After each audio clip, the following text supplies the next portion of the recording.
आज की वीडियो में हम आपको प्रयागराज के महाकुंभ मेले के बारे में एक बहुत ही महत्वपूर्ण जानकारी देने वाले हैं।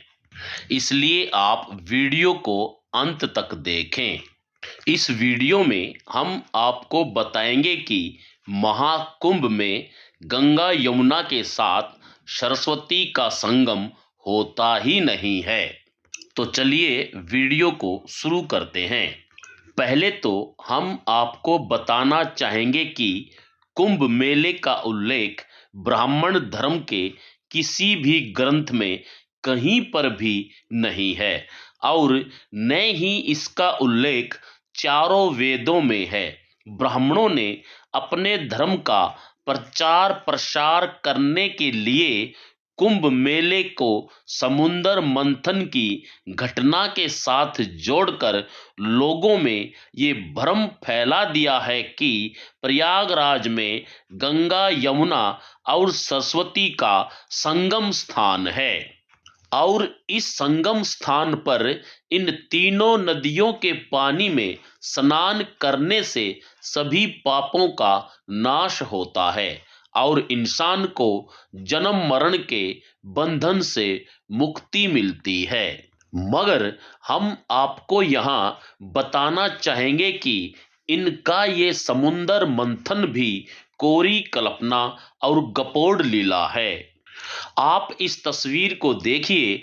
इस तस्वीर को देखकर आपको लग रहा होगा कि ये तस्वीर तो समुद्र मंथन की है, मगर सच तो ये है कि ये तस्वीर समुद्र मंथन की नहीं है। ये जो शिल्प कला है ये बौद्ध धर्म की काल्पनिक जातक कथाओं की शिल्प कला है, जिसमें शिल्प कला के ऊपरी हिस्से पर बुद्ध भगवान विराजमान हैं। मगर ब्राह्मण धर्म में इसे समुद्र मंथन बताकर लोगों को भ्रमित किया जा रहा है। जिस प्रकार से इनकी समुद्र मंथन की कहानी झूठी है, उसी प्रकार से इनका प्रयागराज में गंगा यमुना और सरस्वती नदियों का संगम बताना भी झूठ है। वास्तव में सरस्वती नदी उत्तर प्रदेश से होकर गुजरती ही नहीं है। सरस्वती नदी हिमालय से निकलकर पंजाब, हरियाणा, राजस्थान और गुजरात से होकर बहती है और अंत में अरब सागर में गिरती है। और तो और ह्वेनसांग ने भी अपने यात्रा विवरण में प्रयागराज का जिक्र करते हुए लिखा है कि यह राज्य 5000 ली के घेरे में है। यहाँ ली का अर्थ किलोमीटर से है। जिस प्रकार से हम यहाँ भारत में दूरी को किलोमीटर में मापते हैं, उसी प्रकार से चाइना में दूरी को ली में मापते हैं। आगे लिखा है, और राजधानी जो दो नदियों के बीच में बसी हुई है, यह लगभग 20 ली के घेरे में है। अन्न की पैदावार जिस प्रकार अधिक होती है, उसी प्रकार फलों की भी बहुतायत है। प्रकृति गर्म और सह्य है तथा मनुष्यों का आचरण सभ्य और सुशील है। लोग विद्या से प्रेम तो बहुत करते हैं, परंतु धार्मिक सिद्धांतों पर दृढ़ नहीं हैं। यहाँ ह्वेनसांग ने भी स्पष्ट रूप से लिखा है कि प्रयागराज दो नदियों के बीच में बसा हुआ था।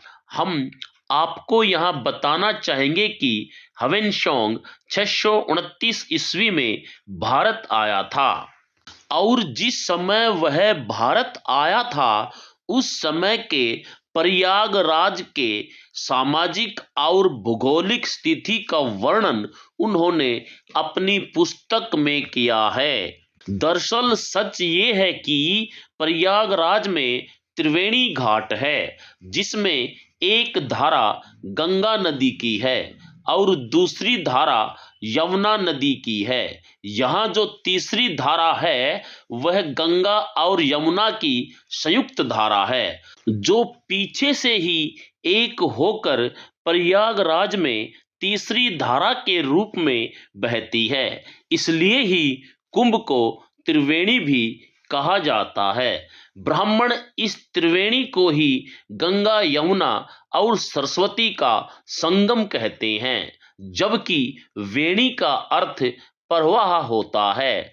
अतः कुंभ 3 प्रवाहों का संगम है, 3 नदियों का नहीं। 3 प्रवाहों के मिलने पर ही इसे त्रिवेणी कहा गया है। अतः जो लोग भ्रमवश ये मानते हैं कि कुंभ में गंगा, यमुना और सरस्वती नदियों का संगम है, वे अपने ज्ञान में सुधार जरूर करें। तो वीडियो को यहीं पर खत्म करते हैं। आपने वीडियो को पूरा सुना, इसके लिए आपका बहुत बहुत धन्यवाद। नमो बुद्धाय। जय भीम, जय भारत।